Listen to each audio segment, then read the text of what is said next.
جمعية الدعوة والإرشاد وتوعية الجاليات بمحافظة بدر.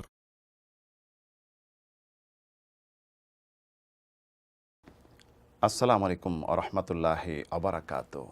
সুপ্রিয় মুসলিম বন্ধুগণ, আজকে উপস্থিত হয়েছি আশ্চর্যজনক একটি ঘটনা নিয়ে। আমরা সকলে ঘটনা শুনতে চাই। এই ঘটনাটি অত্যন্ত আশ্চর্যজনক। যারা দান সদকা করে, আল্লাহর রাস্তায় ব্যয় করে, নিজের থেকে অন্যকে প্রাধান্য দেয়, তাদেরকে আল্লাহ রাব্বুল আলামিন কিভাবে রিজিক বর্ষণ করেন, কিভাবে সম্মানিত করেন, এই ঘটনার পরিপ্রেক্ষিতে এটা আমরা জানব। বাস্তব এক ঘটনা। এই সৌদি আরবের এক আরাবিয়ান, তার কোনো সম্পদ ছিল না, ব্যাংক ব্যালেন্স ছিল না, শুধুমাত্র সে 8,500 রিয়ালের মালিক ছিল। 8,500 রিয়াল কোথায় রাখবে? বাসায় রাখবে? হতে পারে স্ত্রী নিয়ে খরচ করে ফেলবে, এটা ভয় আছে। তাই 8,500-এর মাঝে 4,000 রিয়াল উপরে রাখলো, আর 4,500 রিয়াল ডয়ারের নিচে রাখলো, যেন স্ত্রী কম মনে করে না খরচ করে।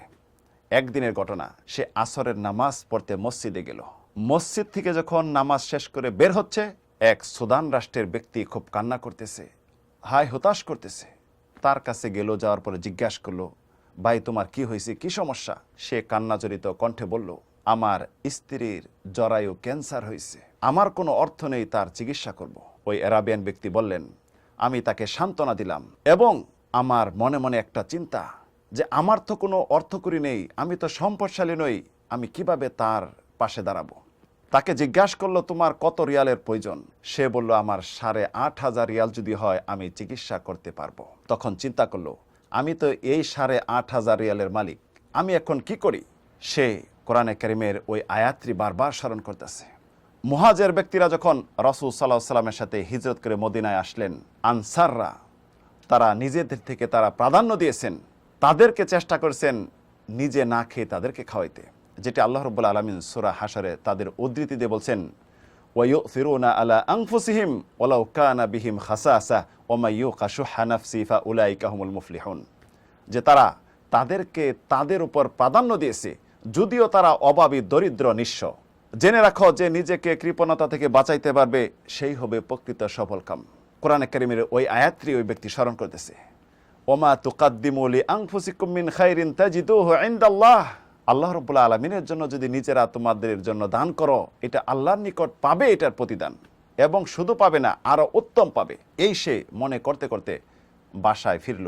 বাসায় ফিরে দেখে 4,000 রিয়াল উপরে এবং 4,500 রিয়াল নিচে, অর্থাৎ 8,500 রিয়ালই রয়েছে। সে নিয়ে আসলো। নিয়ে আসার পরে ওই সুদানি রাষ্ট্রের ব্যক্তির হাতে দিল। হাতে দিয়ে বলল, যে এটা নেও তুমি।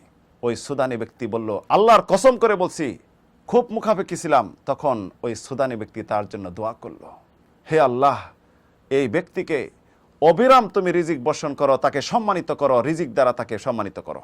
বারবার দোয়া করতে লাগলেন। তখন সুদান রাষ্ট্রের ব্যক্তি চলে গেল ছুটিতে।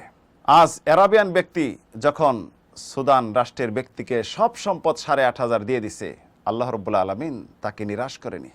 বর্তমানে তার সম্পদ কত জানেন? 300 মিলিয়নের অধিক তার ব্যাংক ব্যালেন্স এখনো রয়েছে।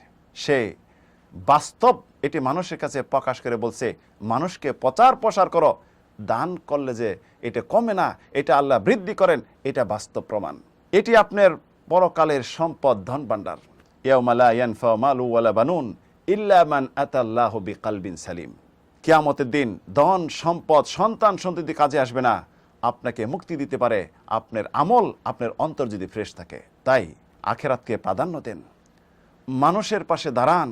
মানুষ যারা অভাবী, তাদেরকে তুচ্ছ তাচ্ছিল্যপনা করবেন না। এদের দ্বারাই আপনার দুনিয়াতে সম্মানিত হবেন এবং আখিরাতে রয়েছে সুমহান জান্নাত।